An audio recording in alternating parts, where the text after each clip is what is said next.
We've just had our electric paper, cardboard, even carpet cutter arrive. We're really excited to put it through its paces. Today we're going to test it on just regular paper. Maybe if you're wallpapering, doing a lot of wrapping at Christmas, it'd be a good one to use. Then we're going to try it on regular cardboard, your typical Amazon box. Thin, but okay cardboard. Then we're going to test it on some super thick cardboard, which is where I think it's going to struggle, but let's see. And then finally, a little bit of Hessian sort of carpet material, something really thick with lots of fibres in it. Again, I'm sceptical if it's going to work, but we'll see. Now the cutter comes in this really nice black carrier case, which I wasn't expecting. It has just opened it up. I've not tested it yet because I wanted it to be a true blind test.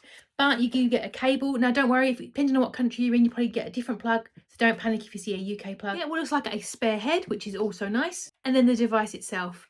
You've got your chopping end here with a cover for the blade. You've got a nice firm grip. You've got your trigger there. And I'm guessing this is going to be a reversible button in case things get jammed. It's also got a lock there. It also has a little space there for a lanyard, which is a nice touch, or maybe a carabiner. You've got your charging port at the end and an indicator light, so that's going to glow red when you're charging it. And there is the cutting end, so you've got your top and bottom, and you just put the whatever you're cutting in between. Let's press the trigger and see how it sounds.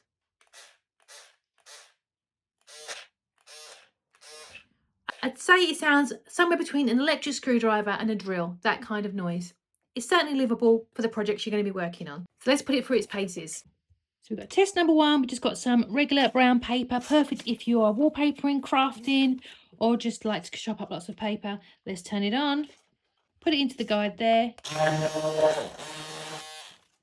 Woof, that was super quick. It's cut really, really nicely there. No issues with any tears or any fragments. Really, really smooth. That was quick. And now you've got your typical Amazon box. We've all got millions of these. Let's try what that's like. This is the thickness of the card, so definitely thicker than the paper.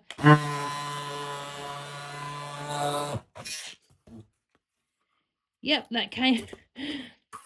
So again, that came off really quick. Definitely felt the resistance on there much more than the paper, but that's to be expected. Again, that was smooth and that was quick. That was really impressive. Now I've got a thicker box here and a cat, which goes to show how not noisy this device is. She's not phased by it at all. Now this cardboard is a lot thicker, as you can see. It also has tape in it as well. So I'm going to go right through the cardboard and through the tape and see how it copes with both of those, because it's a real world thing that we might have to cut through. Definitely sounded louder that time, possibly because it was working a little harder.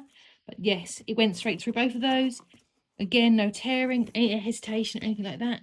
That was pretty impressive. Now, my last test is this kind of like this matting. It's kind of like Hessian.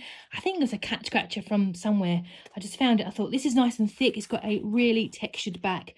I don't think this is going to work. And if it doesn't, that's fine, because I don't know that that's what it's supposed to do. But I'm just curious and I wanted to cut something up. So let's try this one.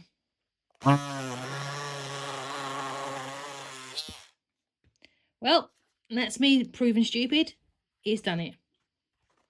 Well, there you go. It's very impressive for the size and the investment on it.